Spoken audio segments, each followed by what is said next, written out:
hunting in their wake.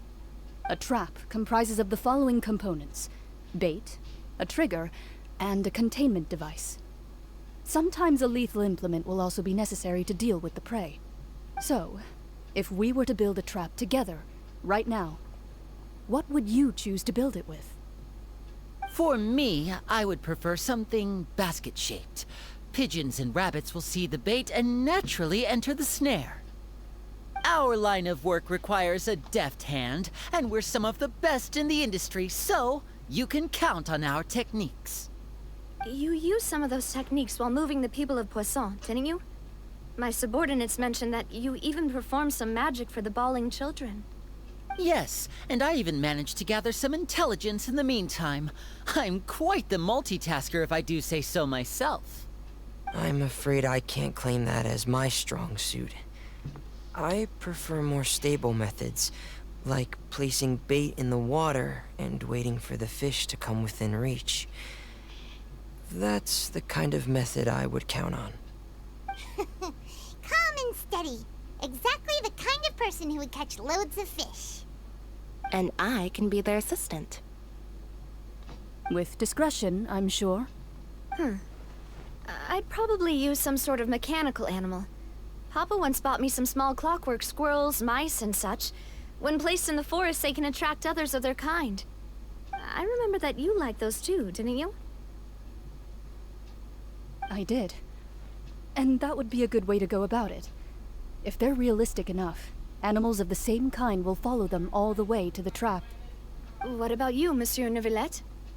I fear I do not have any related experience. That makes sense. You usually solve problems directly, without the use of any such tricks. But I do have one more question for you, monsieur.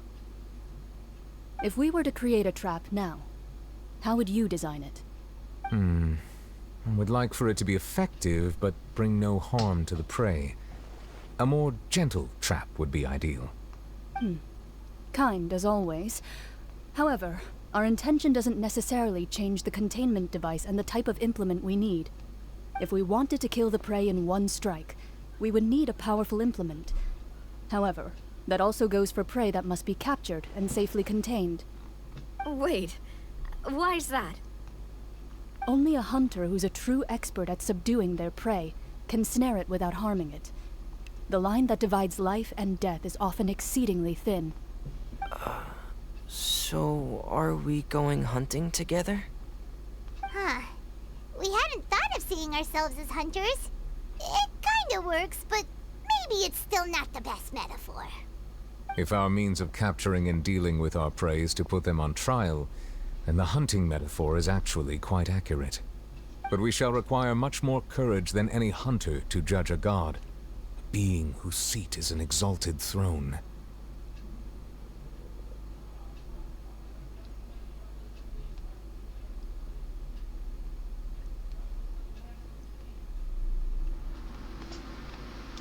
Oh, so that's what's going on. Sounds very interesting.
It's been a tough few days, hasn't it?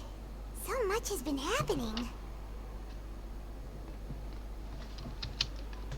Hyman didn't think the meetings would go on for so long, but everyone seemed pretty fired up, huh? Hyman thought they'd be at least a little frightened. Well, Fromine was, now that Paimon thinks about it, but everyone else just looked a little surprised.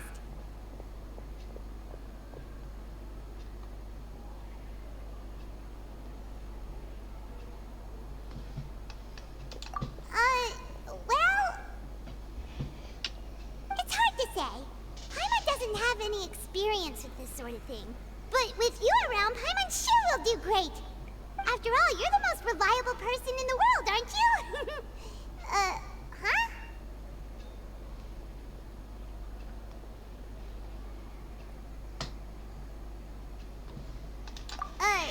Did you just pour some tea? Paimon didn't notice you doing that at all.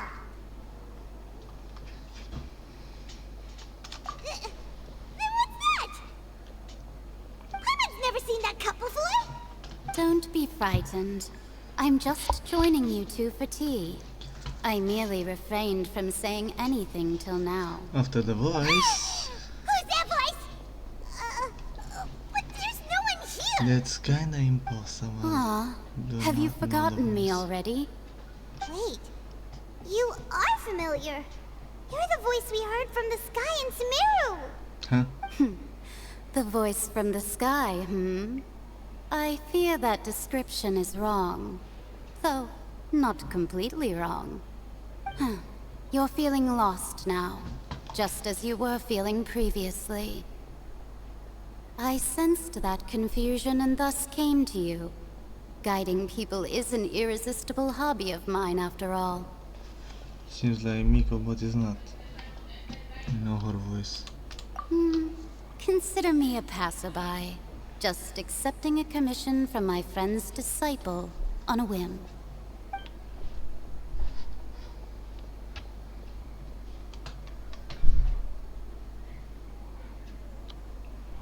The prophecy.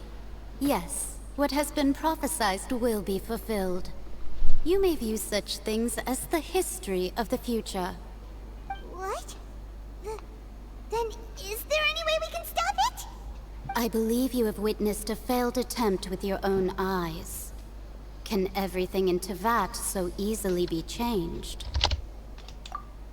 Ah, so you've caught on.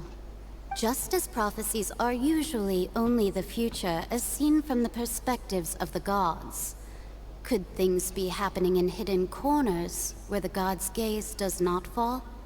Are the things that you shall see different from the fate that the gods perceive?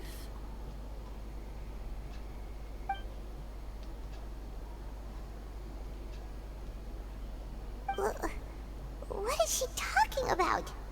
It all sounds really impressive and important and stuff, but it also sounds kind of scary.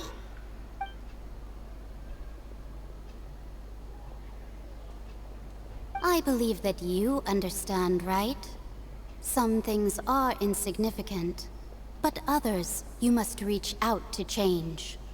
Ultimately, fate shall serve as your only guide, no matter what will happen in Teyvat's future.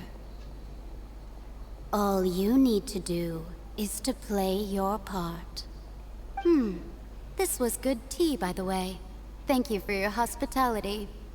Well, that'll be all for today. The voice. It's gone.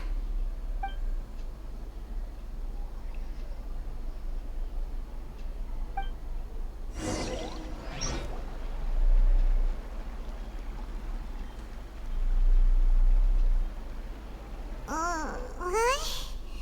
I want to hear someone talking. All right, coming.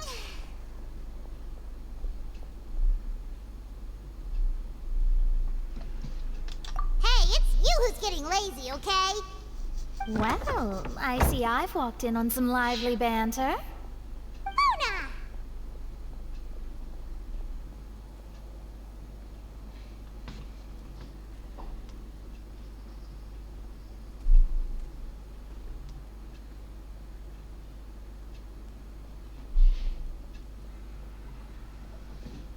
Fine, just fine. I went to take part in that Steambird panel. It turned out to be more interesting than I expected. Not all Fontainians are pessimistic about this. One journalist mentioned that sitting around and waiting for the inn to come would be wrong, and that they should make their own rescue preparations. I agreed, so we had a brief chat with her. Did she have pink hair by any chance? Why, yes, it was Charlotte. I assume you've heard of her, no? That daredevil journalist?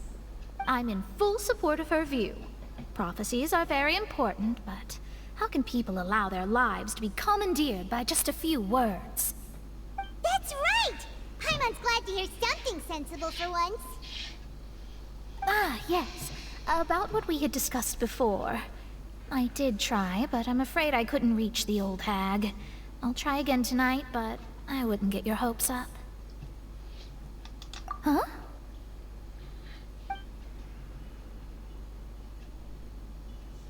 Goodness gracious. Are you serious? She said that even the god's gaze has blind spots. Pretty bold if you ask Paimon. Most people would believe the gods to be all-knowing, right?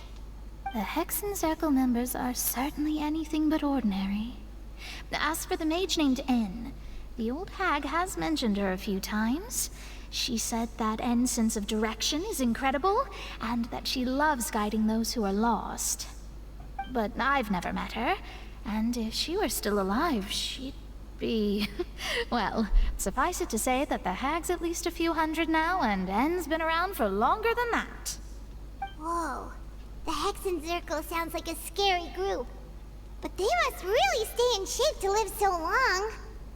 Their abilities alone are pretty terrifying. If she came to see you personally, then the problem you're facing must truly be of great importance. Well, it's not like Paimon could understand anything she said. Yes, she was quite cryptic, but I suspect she means that there is still a way to turn things around. She didn't say when or what that would be, though, so... perhaps it is something that you cannot know right now.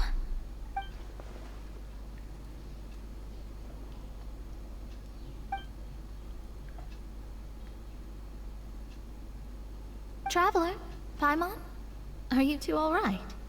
Oh, we're fine. We're just a little down right now. It kind of feels like the end is coming, you know? I see. I feel that same sense of desperation, too. I guess you could consider me someone who has often witnessed fate. So far as I have seen, it cannot be swayed. But even so, I still hope for, and believe in, miracles. Astrology is eternal and rational, but fate may not be. It is cruel, but it can also be beautiful. Perhaps that's what En was trying to tell you. Not to lose heart, and to believe that what you are seeing playing out before you is not yet set in stone. I did originally think of steering clear of all this, but I couldn't. Even if this is all futile, I still wish to help everyone. If we don't struggle to the last, then how can we face the end when it comes? Huh. You do have a point. There I go, talking about astrological principles again. Sorry about that. The moment I start talking about work-related stuff... I need to get going.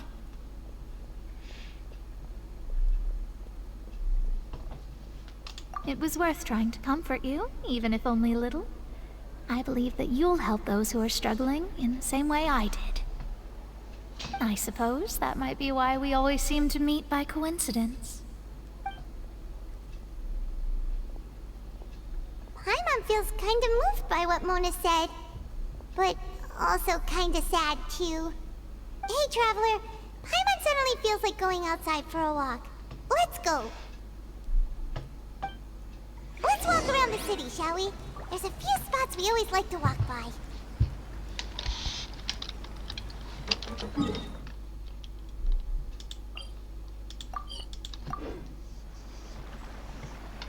B.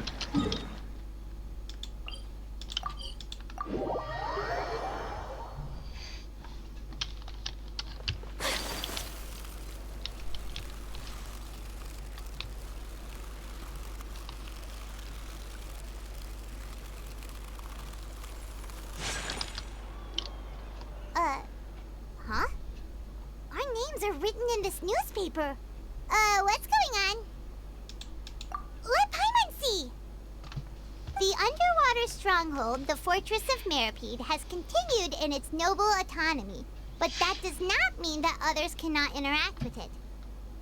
My recent attempts to enter the fortress bore little fruit.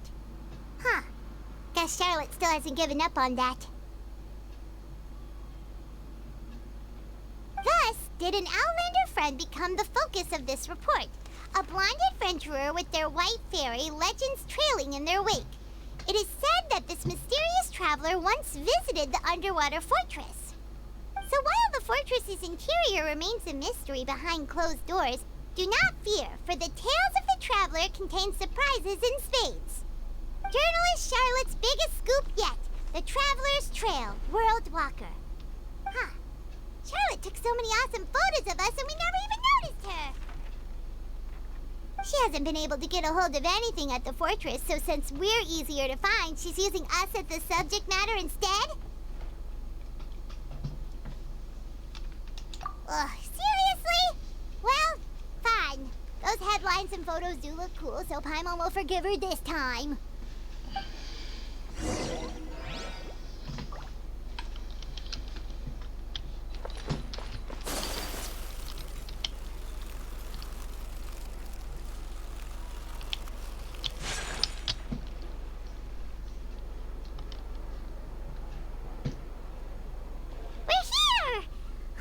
Paimon's hungry. Should we go in and get something to eat?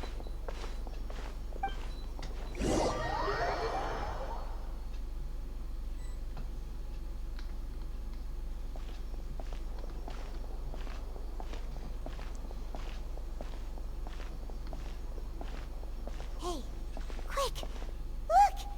That's the limited edition, only 16 slices a day cake!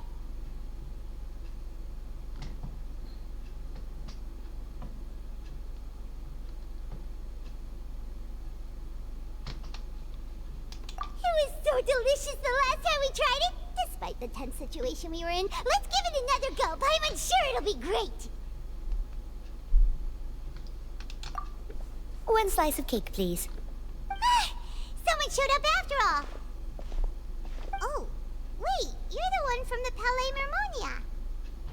Oh, are you here to buy cake too? It seems Monsieur Nervalette was right. You really can eat. Wait, did he really say something like that? That's right. Even he has his own preferences when it comes to food. As for me, I love the cake and coffee here. Do you come here often? Usually every day. Every day? It's part of my daily schedule, apart from work. I shall have my cake and coffee. Then what if someone told you one day that this place would be closing soon, and you wouldn't get to eat cake here anymore? What would you think? But why would it close? Well, Paimon doesn't know either, but maybe the waters will rise tomorrow. You know, like in the prophecy. Oh, the prophecy. To be honest, I haven't paid much attention to that. No, still, even if there'd be no more cake tomorrow, that wouldn't keep me from having some today. No, it's the same for eating in general. You might not be able to eat tomorrow, but if you can do so today, then you should carry on. That's what people call living, you know. Huh. Don't be sad. Excuse me, could I have 2 more slices of cake to go? These 2 slices are for you. Sijuin said that this kind of expression you're making is what humans call being sad. Oh, you know Sijuin? I sure do. She was born before me, and she sometimes comes to the surface to teach us things about humans. She said that humans are creatures that are saddened easily, yes, and you can only lift their spirits by feeding them delicious food. So please try the cakes here. I've got something else to do, so I'll be going now. You two try to stay in a good mood after eating, all right? Bye.